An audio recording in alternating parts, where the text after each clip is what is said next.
Sean, welcome back from the Heritage Classic. Since we last did one of these, there's been a lot of news in the National Hockey League. Some interesting, some tragic, some really looking ahead to see what could be coming down the road in years from now. It's an interesting time in the NHL, along with some terrific races already heating up here, and we're only talking on November 2nd right now. Yeah, well, we're 4 days away from 1 month into the season, right? And that's a pretty big point, right? When you get to that point, you'll have played 11, maybe 12 games, most teams, and you have an idea of who you are, right? So races are starting to shake out. Teams are starting to establish themselves, so fall by the wayside. You look at a Bruins team that's the top of the Atlantic or a Calgary team that slid way down. Like, those point differences are getting big now. You look at an Edmonton Oilers team, how many points they are behind the Vegas Golden Knights. Like, these are important times, and I think teams are starting to realize that they can no longer be like, oh, we're somebody else. Like, we're going to be somebody else. This is where you get to the point where it's the Bill Parcells thing, right? You are what your record says you are. Yeah, no question about it. Listen, we're going to take it onto the ice for sure, and we're going to have EJ Hradek from NHL Network join us here shortly. But I think there's two news stories that have been going on around the league, around the hockey world, Sean, that we need to hit on here, and they're off the ice. Well, one of them was on the ice. The tragedy involving Adam Johnson in Britain, losing his life from the skate cut to the neck. And it's really sparked the conversation in the National Hockey League about cut-resistant material, neck guards, call them what you will. The thing is, I think some perspective here, Sean, is this conversation is not new. It's been ongoing for a number of years now about cut-resistant material.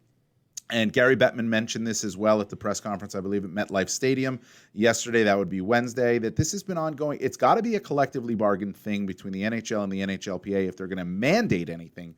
But the material exists. The players know it does. Some players are just creatures of habit, and they don't want to test it out. More are. The Pittsburgh Penguins had a number of guys on the ice testing out, neck guards, turtleneck, whatever it might be, for that cut-resistant material at the neck. They've been doing it at the wrists and at the ankles as well.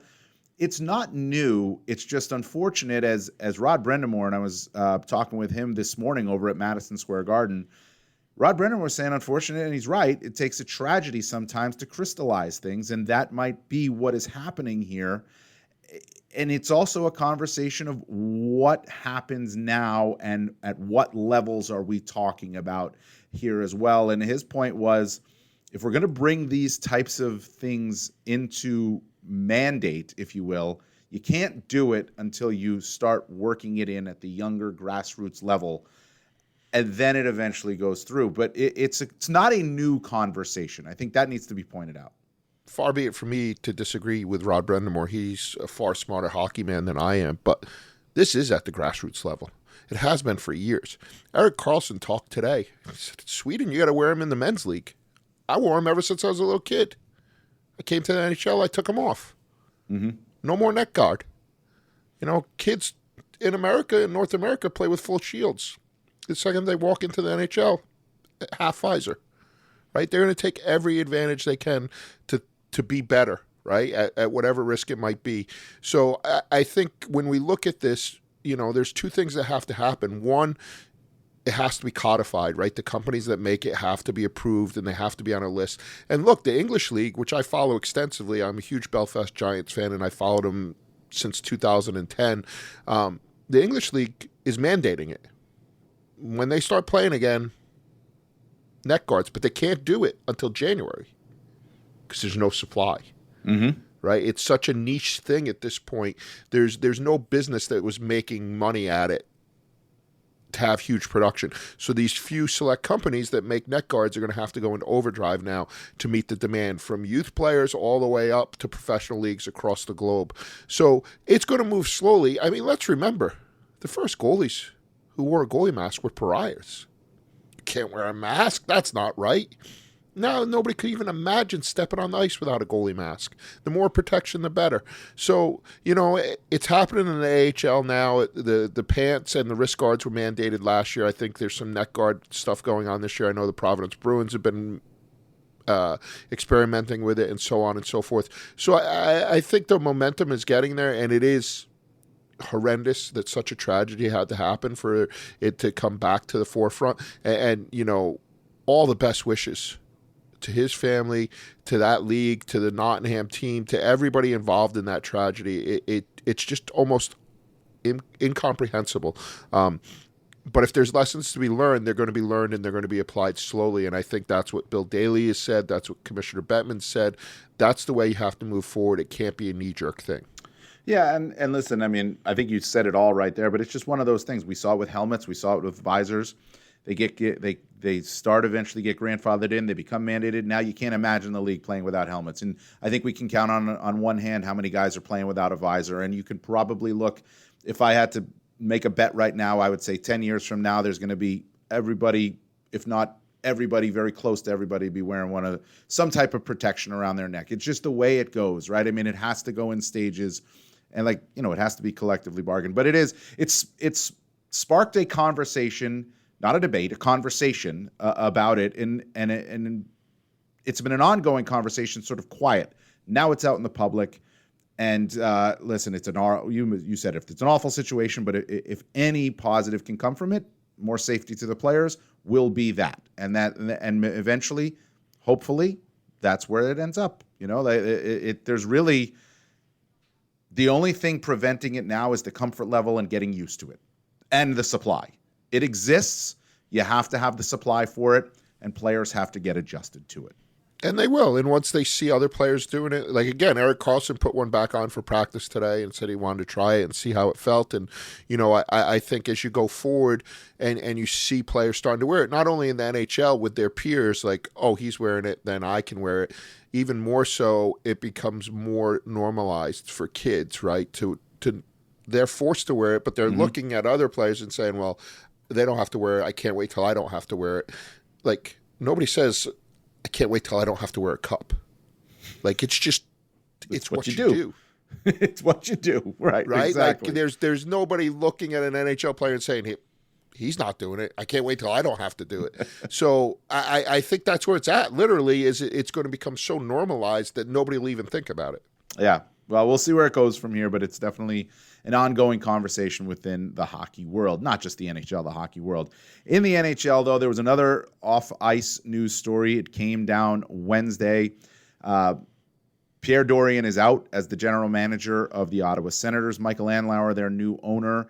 It's been a rough couple of 10 days here to 2 weeks for the Senators. Shane Pinto's suspension, 41 games for his involvement in sports wagering, and now they get dinged a first-round pick in the 2024, 25, or 26 draft, one of those, that for their involvement in the Evgeny Dadonov fiasco, debacle, whatever you want to call it, trade in regards to his no-trade list, not being told about it to the Vegas Golden Knights, who then tried to move him to the Anaheim Ducks. We know the story. Everybody listening knows the story, but Pierre Dorion is out, the last straw, if you will, with Michael Andlauer.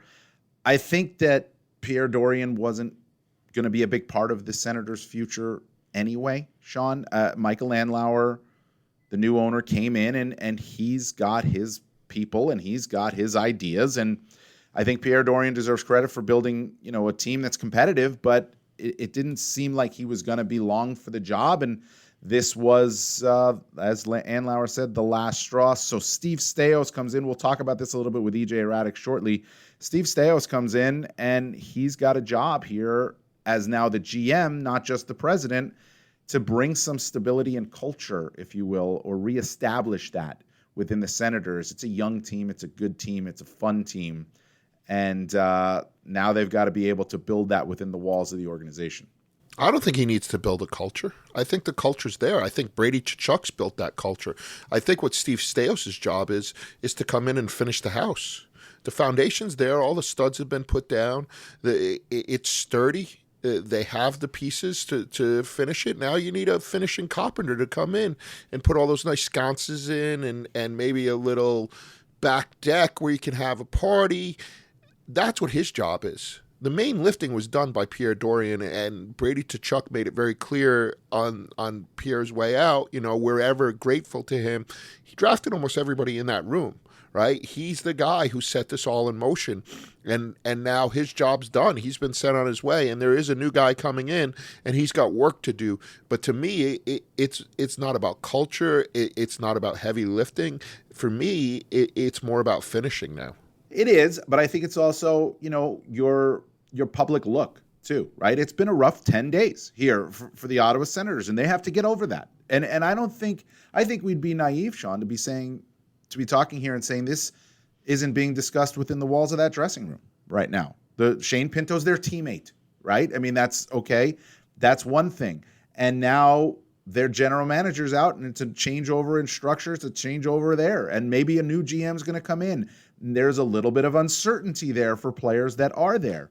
The culture within the walls of the team, I think, is being built, not built, but being built, led by Brady Tkachuk. But the organization itself and the public face of the organization has taken a hit. And Michael Andlauer was free to admit that. They have to live with that. So part of the job of Steve Staios now, not just as GM, but as president and Andlauer as the owner, is to maybe rebuild an image a little bit, if you will, for what has happened here in the last little while. And that's what I mean. It's not so much the team, but it's also the public face of what this organization is. And they want to be above board, and they want to have a good culture, and they want to set the standard.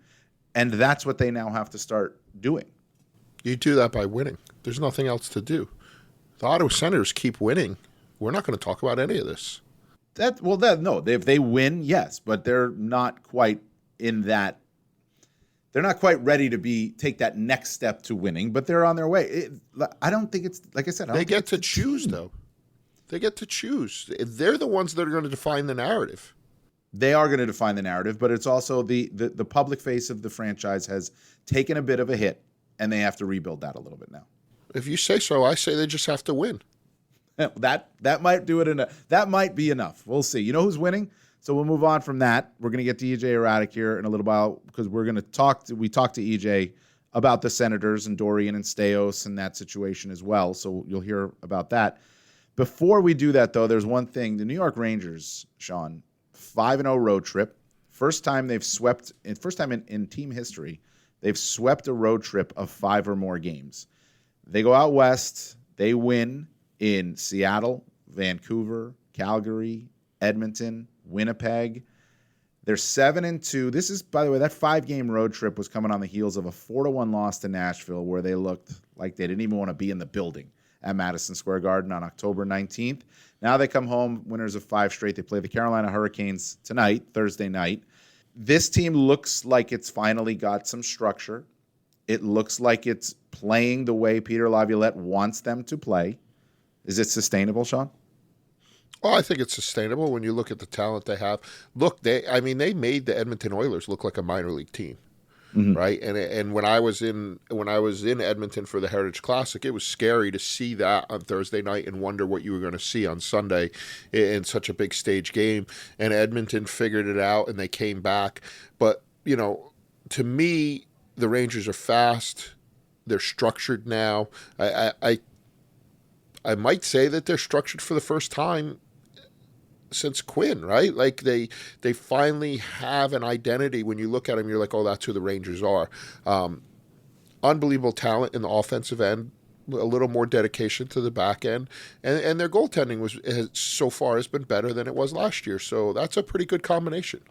They're really structured for the first time since 2015. Be honest with you, like that's the year that they all felt that they should have won the Stanley Cup.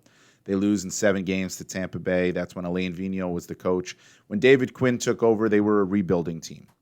He brought stability and structure, but they were a rebuilding team. So they was kind of all over the place at times, because they were not the team they were not a contender at all.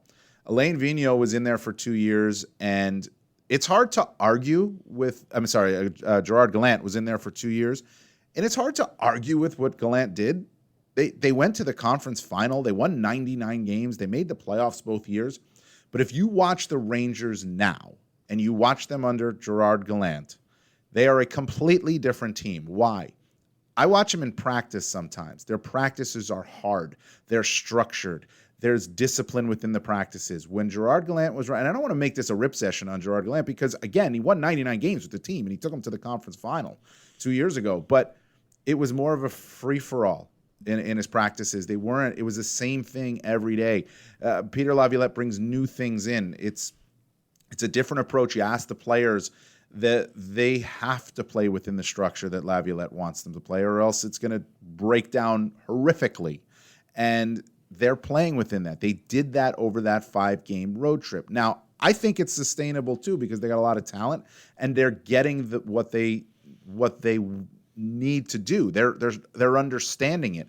But it's just a vastly different looking team now from what they were last season, and a lot of that has to do with the habits that they're creating in practice and the structure that they're putting in practice that's carrying into games. It's quite remarkable, and it really, again, it sounds like a rip session on the former coach, which it shouldn't be because he was successful with the team if you look at numbers and wins, but they should have been way better than they were last year, and they flamed out in the playoffs against a very good New Jersey team. And now they're looking at a team like a team that can play this way for 82 games and longer, I think. But will they? To me, that's the question, right? Like they're better. They're a better team than the New Jersey Devils, but they didn't want to play in the playoffs, and they couldn't play that the way New Jersey wanted them to. So look, what Peter asks is very difficult. It's a hard ask. We're 28 days into the season. I can go without eating a candy bar for 28 days. Can I go 9 months without doing it? I don't know. Do we know if the New York Rangers can go 9 months of this? Yeah, it's a great question. We're going to find out. I cannot go at around Halloween 28 days without eating a candy bar. I can't even go a day without eating at least a mini Twix or something. I didn't say now. I said just 28 days at some point. We got so much maybe candy. For Lent. We got so much candy at home. Anyway, listen, I talked about it before. We touched on it. EJ Hradek from the NHL Network joined us. We touched on a lot of things around the league. So here is that interview with EJ. Thank you so much for joining us. Thank you, Dan. Sean. What's going on around the league here? What is coming at you right now? Conversations you have around the studio or whatnot. What's come at you right now? Maybe a little off the wall. You didn't see coming. Anything that's really caught your eye at this point? Well, just coming off last night, I mean, how about a Ducks-Coyotes game? That was really entertaining and really competitive, and two teams that, hey, who knows? Maybe they'll be in the playoff chase this year. I think the Coyotes have a little bit more of an opportunity because the division is such there where it's Colorado and Dallas, and then I think there's a lot of openings for that third spot. So, maybe Arizona's the team that can get there. But I've been really impressed with Anaheim. I'll be straightforward. I'm a big Greg Cronin fan. I've known him since he was with the Islanders and as an assistant coach. I've always wanted him to get an opportunity. I felt he earned it. Coaching in the minors for many years. He coached at Northeastern for a short period of time, was an assistant coach, and I always figured he could be a really good head coach, and so far so good. They got some really good young players there. Mason McTavish, wow, the start he's had. So, those are a couple off the top. I mean, at least in the West, seeing that, and, Montreal plays, I believe they play Arizona, on Thursday evening here. So, for me, I mean, Montreal's been a great story as well. So, I mean, they went into Vegas the other night. They lost in a shootout, but they played a great game. So there's a lot of competitive hockey out there right now. Yeah, no, it's unbelievable. You forgot the biggest part about the Anaheim thing. And you're right, good for Greg Cronin because he's coached forever and, a hockey lifer. Frank Vetrano, 9 goals, tied for the league lead with Alex DeBrincat. Frank the Tank is rolling. Yeah, Frankie the Rifle, getting it done. And, he's working well with Strome out there and McTavish, and those guys have been really good together. So you're right. I mean, Frank Vetrano is one of those guys. He's bounced around a little bit, but we all know the calling card, right? He can shoot the puck. He's got a great shot. I know from friends of mine up in Connecticut. He works out up there. He's another one of those guys. He's working really hard, trying to get better in his career, and he's found a little bit of a home now in Anaheim, and he's off to a great start. I mean, 2 hat tricks in the first 10 games of the season. So good for him. And good for the Ducks. I'll be curious to see if they can continue to be as competitive. But even the games they've lost, guys, right now, they have been very competitive in each and every one of those games. So it's a big improvement on where they were last year. Yeah, I mean, when you look at Anaheim, you can look at all these teams that you talked about, the Ducks, the Coyotes, and the Canadians. You're looking at young, fresh legs. You're looking at guys Yeah. who, are pushing the pace of games, and that's what happens early in the season, right? I mean, we see Yeah. a lot of that early in the season, and you look at it, all three of these teams, as we talk right now, are averaging 3 goals per game or more, and all under 30 shots per game, or as well. So they're scoring, they're getting opportunities. Of the three, Anaheim, Arizona, Montreal, EJ, is there one that you look at and say, that's sustainable? Or is it these three teams we're looking at and saying they're great early season stories? I think I would say they're really great early season stories right now. I'd have to see more. I mean, I'd love to see it be sustainable for all three. I mean, I do think all three have a chance to be really competitive on a night to night basis. I think, again, Arizona is, I think, in the best spot because of the division they're in. As I said, I see Colorado and I see Dallas. And then after that, I think the door is open for a lot of competition amongst those other teams. And Arizona was kind of a wise guy pick for a lot of people early in the year because they went out, they added some, I would say some more pros to their group, right? They were less of a young team, more pros. And Keller's obviously a star that emerged over the last couple of years. Logan Cooley had his first goal last night. Wow. What a goal for Logan Cooley in that game, his first goal. That was a memorable goal. I think they've got more of an opportunity to be more sustainable, but I'd have to see a little bit more. And I would say this, all three of those teams, and this includes a bunch of other teams, they're a little thin, right? Because those are teams that are trying to push forward. Any kind of injury issues could really derail them. And Montreal has had a couple of really significant injuries already, so we'll see how things go. But it just makes for a great start to the season and some great storylines. Logan Cooley only scores cool goals. The only goals he scored have been scene stealers, right? That's right. That's right. In the preseason down in Australia, he had that crazy goal. We've talked a little bit about the positive things you've seen, the surprising things you've seen. Yeah. Maybe not as exciting or not as much what we want to highlight, but there's been some disappointments early in the season. What's been the biggest one for you? Yeah, I'll tell you what. Just having been to the Heritage Classic up in Calgary, and I mean in Edmonton, and I saw you there, Sean. Dan, I'm not sure if you were there. I was kind of in and out, but I was not. I did run into Sean there. Well, Sean's working. I know you're probably busy doing other things, but the Calgary Flames, boy, what a mess. I mean that is they.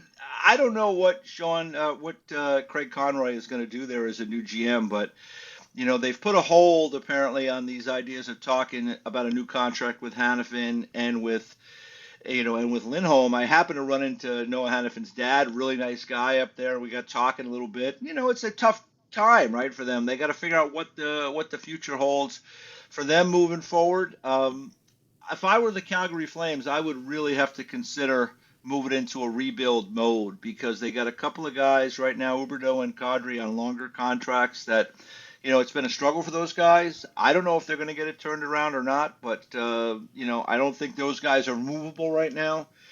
I don't know if it makes sense to do a longer-term deal with Hanifin and with Lindholm. Nothing against those players. I think they're both terrific players. They could be really good assets in other places.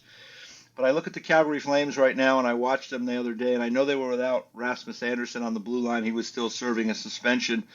But I think there's a lot of work to be done there. So I thought they would be a little better. I guess you asked me what's a little disappointing, and obviously Edmonton had a very, very slow start. They got right against Calgary. They really dominated that game, even though it was close on the scoreboard. So we'll see if they can push forward now. They got a couple more games this week. I'll be calling their game on Saturday, Edmonton and Nashville, for the NHL Network Showcase game at 3 o'clock Eastern. There's a little plug for that. But at any rate, those are some. But the Calgary Flames, I thought we'd be a better team. And to me, it looks like they've got some significant things they've got to work through. So here's the thing with Calgary that I find interesting, EJ, is they have the puck. They're in the offensive zone. They're doing things that to get themselves there, they're just not scoring. Their shooting percentage is way low. They had 47 shots on goal against Dallas. They lose 4-3. I mean, so is it something we're looking at and saying the team's a mess right now, or is it they just need some fortune to go their way? Because some of the analytic numbers, the underlying numbers, will tell you that Calgary may not be as bad as this losing streak that they're on. Yeah. but the results are what the results are. Yeah, yeah. What I saw in the game the other day was just a number of turnovers, and they got stuck in their own end a bunch of times. They had the good fortune in that game of having two lengthy 5-on-3 power play opportunities, and they had several power plays in the game and opportunities to take advantage. And they couldn't do it. I think when they get to their forechecking game, when they can get the puck in behind defenders and really get to that forechecking game, that's where they had some success against Edmonton. Now, Edmonton isn't the most dynamic defending team, so that's where you can get in on Edmonton, is to get that puck behind the defenders and try to create offensive zone time. But they seem a little bit too much perimeter. And when I look at their team again, I mean, they've got to. Huberdeau and Kadri have to go. I mean, they have to make things happen for their team. I mean, they have to be guys going to make that thing happen, and neither guy has been very good so far. So, maybe they'll get it going. But when I look at it, I'm really not ready to do any more long-term contracts with any players. I'm thinking about looking at the young players I have. I'm thinking about maybe what I could do with Lindholm and Hanifin as the season unfolds, in terms of maybe moving them at the deadline. I just think they have a lot of reshuffling to do there. So, analytics numbers, I mean, all these things. I'm watching that game and I was right against the glass calling that game with Dave Reed for NHL International on Sunday. And the number of misplays and turnovers by the Flames in that game, I mean, it was just it was kind of mind-boggling to me how many times they just fed the Edmonton Oilers on the rush, which is probably not a good idea. Even in their attacking end, they do the same thing. Like, they make too many passes, and then they try and make these hero passes. Like, I saw Edmonton play New York on Thursday, and New York won. It was part of their 5-game Canadian swing where they swept, which was kind of unbelievable. But they beat Edmonton 4-0, and I think it was 2, if not 3 of those goals were cross the highway in front of the net passes where nobody was defended, because that's Edmonton's problem, is they're trying this new defensive system and they lose players all the time. But the Rangers had the skill to do it.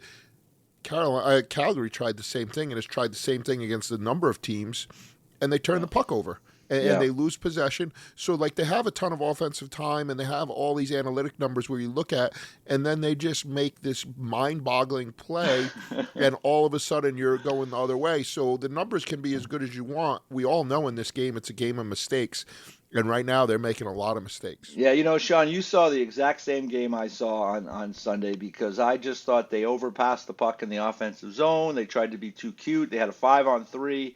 I mean, I think they would have been much better off. I mean, they ended up scoring at the end of the second 5-on-3 when Weegar finally put the puck at the net and it hit Kadri and went in. So, I mean, I didn't think they generated enough attempts at the net in those circumstances. They had gotten off to a tough start. They were down 2-0.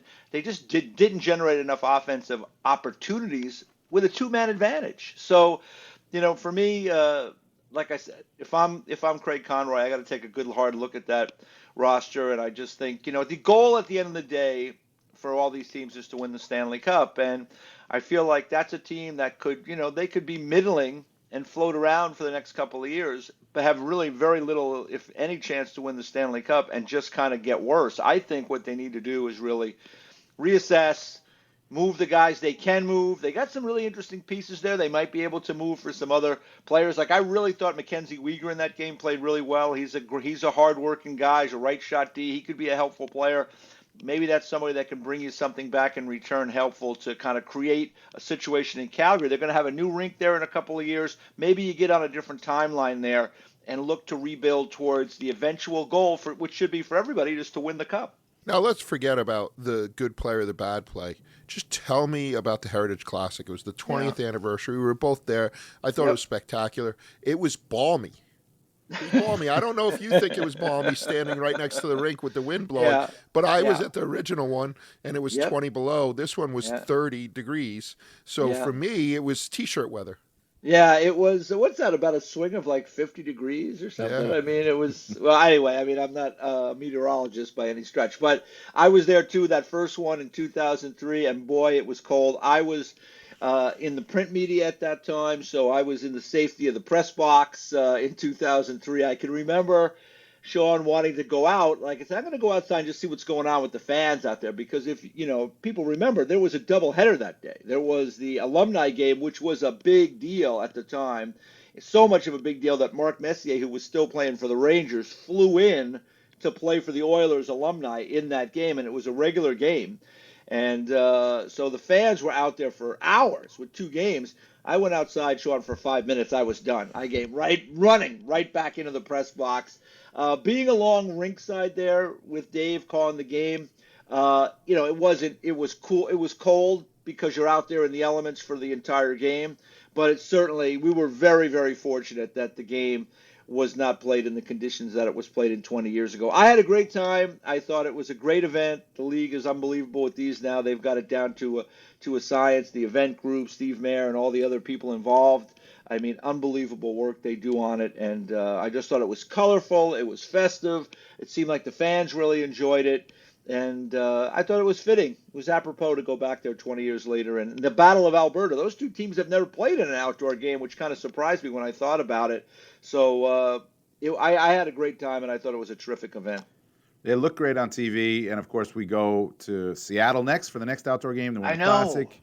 And then 2 in our backyard as we are here in the New York, New Jersey area at MetLife Stadium in February. So those should be fun as well. EJ, I wanted to get your take on Steve Staios. Yeah. Now, the job he has in Ottawa. We know the news, right? Michael Landauer came out there, Shane Pinto suspension, and then the Senators' role in the Dadonov trade a couple of years ago with the no-trade clause, and they're going to lose a first-round pick because of it. Pierre Dorion, and even Andlauer said it's sort of the last straw for Pierre Dorion, their general manager. So your take on what now, the job now for Steve Staios, who wasn't supposed to be the GM. He was not supposed to be that guy, but now he is in that role. For how long remains to be seen, but just his role and his job for the Senators as they come out of these issues and look ahead. Because this is let's be honest, this is a pretty good team, I think. Yeah. I think they have the ability to be a good team. Yeah, Steve, call me. I'd love to come in. I mean, I love the roster. I love the players. I think this is one of those jobs. I remember when Ray Shero got the Penguins job in it was 2006 or 2007, somewhere when he first came into Pittsburgh, and it was what a great opportunity. I mean, you walk in, you got a young Crosby, a young Malkin, a young Letang, a young Fleury. I mean, those are the kind of opportunities you want to walk into. I don't know if this is at that level, but certainly with Tkachuk and with and Stützle and Sanderson and the rest of the group they have there. I mean, they have a lot of really good young players, and a lot of that should be give Pierre Dorion credit for his scouting staff. Now, they had high picks in some of those cases, but they made the right choices, and they've got a lot of talent there. I'm very bullish on the Ottawa Senators. I think this might have been inevitable when you get a new owner that comes in. Andlauer and Staios had a relationship from previously being involved in junior hockey. So I think, this might have been inevitable for Pierre Dorion to kind of be the odd man out, but it gives Steve Staios now an opportunity and the owner to kind of vet potential GM candidates, have a really long discussion about it internally, and bring in someone that's their guy that understands what they have in front of them there. And the quest for the Ottawa Senators in the next couple of years will be looking to fit in those pieces that will make them go from a really promising group of players to a team that's going to compete for a championship down the road. And I think they have those type of pieces there. And that's the hard part.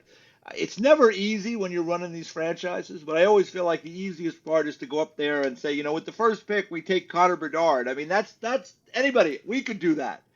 The hard part is when you get those pieces, you've assembled them, what are the things you need to go from a good team to a championship team? We saw it in Tampa where Julian Brisebois went out and at the end made those deals to get a Coleman and a Goodrow. And at the time, people weren't so sure. They thought they were giving up a lot to get those players. In the end, they were great fits, and that made the difference. That pushed Tampa Bay to that level where they could win back-to-back Stanley Cups. So I think it's a great situation there in Ottawa. I mean, they're going to have to shuffle some things around. They've got a little bit of turmoil right now. Obviously, the Shane Pinto situation, they're waiting for him. He's a really good young player. That suspension will elapse. I think eventually he'll get back in the fold there. I like their team, guys. I mean, I just think they're going to be a good team down the road if they manage it well. And they're going to be hard to play against this year. Yeah. Like, they're going to be a team where you're not going to be able to take 2 points. Brady Tkachuk and those guys, they just won't let that happen. And, we talked about Craig Cronin earlier. Good for Steve Stais, too. Like, he's put in his time. He's paid his dues, and now he gets an opportunity to maybe reshape this team a little bit. I think there was a little bit of a dip, but the axis of change is certainly on the upswing for the Ottawa Senators, and there's a lot to look forward to there. No question. I'm completely with you. Very bullish on the Senators. We'll see how it goes, though, with the kind of turmoil they're in right this moment. But the thing about it with Pierre Dorion, too, like, we kind of all knew this was going to happen eventually, I think, right? I mean, he wasn't Andlauer's guy. He wasn't the guy for them. And I think you're right, EJ. I think he deserves credit for the team he's helped put together here. This was an opportunity to move on. I mean, they found the opportunity to move on from him, and they did. But it's a team that's got a lot of talent. But you mentioned the Central Division and how Arizona's got a chance. Yeah. That Atlantic Division it's not the is Central. Loaded. Yeah, it's not the Central. What's your take on that? It really is. I mean, it's funny because we've had Buffalo, Ottawa, Detroit as teams that we're watching, right? That group of three, we've been watching to see if they could break through, right? And I even now include Montreal, even though Montreal's got some injuries, and I think they're a little further along, but Marty St. Louis has those guys playing hard. Sean Monahan has really found his game again. He's healthy. I'm so happy for him. I love Sammy Montembeault. I think he's a really talented young goalie that doesn't get maybe enough attention at this point of his career, but keep an eye on him. Can those four push up and push out Tampa, Toronto, Boston, Florida, that group? And so that's going to be the challenge. You're right. It's loaded. I think every game in that division are going to be really important games. Those teams at the top are going to be really challenged on a nightly basis now by those other teams, as I mentioned. We've seen it already this year. Detroit has gotten off to a really good start so far this year. So give the Red Wings credit. I had Ottawa ahead of Detroit. But you got to give the Red Wings credit, boy. They've come out and played very well. DeBrincat has been, lights out good, especially with Larkin. Shane Gostisbehere's come in and helped their power play. They're getting good enough goaltending right now. So that's going to be fun to watch, Dan. You're absolutely right. That Atlantic Division, those games are going to be a battle. Who's going to claim those 3 playoff spots? And will they get the extra team? Will they have teams 4 and 5 in the playoffs? I mean, last year we saw how it played out. Florida got in by a point. So, and Florida's got to get through these next couple of months still without, a couple of really key defenders. They're finding their way, but it's a challenge for them right now. But when they get those defensemen back, Ekblad and Montour, I mean, they're going to be more of a handful to deal with. So that division is a bear. There's no question about it.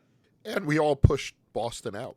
Every year. We all said Boston was done. No Bergeron, no Krejci. By the way, I did not say that, but it was the prevailing theory was that they couldn't survive these hits.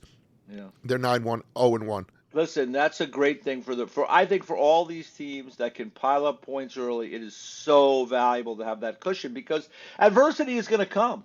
It's coming for the Bruins a little bit, right? McAvoy is suspended for 4 games. They're going to miss him. Grzelcyk is out for a while. So that's 2 defensemen over the next 4 games. I mean, it's not inconceivable, that they could really struggle in these couple of games. But to your point, Sean, Boston still has a couple of really good things going for it. Obviously, they got 2 great goaltenders. They're very well coached. They got a strong, sturdy defense when everybody's healthy in that group. They're really got some high-end players on the wing when you think about Pasternak and Marchand, and they've got some good bottom 6 guys. They're just missed that hole is in the middle, and over a long period of time, right now, getting by. You get down into crunch time, will Don Sweeney have to make a move? I think he will, and like we're talking about Calgary earlier, I look at Elias Lindholm. He looks like a Boston Bruin to me. Now, can they make that work in the cap world we're in this year? I don't know. But, I think at some point they'll have to address that. The kid Patres is playing very well for the Bruins right now, but I think it's a lot to ask a 19-year-old kid. We'll see how he plays out over the course of the season, but I think that's the area if they could fill that hole. I mean, even if they dropped off this year, guys, I mean, they could have been 35 points worse and still be a 100-point team. So, the Boston ones, Sean, you were very astute to say that the Bruins are still going to be a hard team to deal with just because they have that culture and they have that experience. Well, there's so much to look at right now in the league and so many good storylines early in the season. EJ, thanks for taking some time to go over some of them with us, all right? You got it. Sean, good work out there in Edmonton. Good stuff there, Sean, with EJ. I'm on with him on NHL Network every week to do our Super 16, and he just hammers me on a weekly basis. It's a lot of fun for me, really. It's a bloodbath. It is. Well, it is, and it's sometimes I end the segment and I sign off and I'm like dripping with sweat, and no, I'm just kidding. He does hammer me though. He does get me pretty good every week. Dude, he completely annihilates you. Yeah, you but he doesn't do his own. You need to be better prepared. I am prepared. He doesn't do his own. All he can do is go on the offensive. He just puts me on the defensive. Anyway, that'll be going on a little bit later today, Thursday, as we're recording this. So that'll be a lot of fun. But you know what? You were at MetLife Stadium on Wednesday, Sean. MetLife going to host 2 outdoor games. We're not going to talk about the football teams that play there because, boy, oh boy, that's not anything I want to discuss as a New York Giants fan. But the New York Rangers, New York Islanders, Philadelphia Flyers, and New Jersey Devils will be playing some hockey games there in the Stadium Series in February. What was it like? What do you think it's going to look like there, Sean? You were there. And I think these could be some pretty big games, don't you think, in February? Well, yeah. I mean, if you look at the schedule now, if you look at the standings now, all those teams are involved in the race. And can you imagine in the middle of February if that's still the case, right? You know New Jersey's going to be there. You know the Rangers are going to be there. You assume the Islanders are going to be there. Can the Flyers hang around? They think they can. But regardless, it's going to be amazing. Like, I've lived here since 1990. And, I've been going to Giant Stadium to see the Patriots play, to see college football, to see college lacrosse, like concerts, whatever it is. And I never imagined there being a hockey game there. And then they do that layout where they put the rink, with just the end board type of thing in the middle of the field. And all of a sudden you're like 78,000 people here to watch a hockey game. Like it's almost mind-boggling. And it's going to look, I mean, these games are important. It's coming about 2 weeks before the trade deadline, too.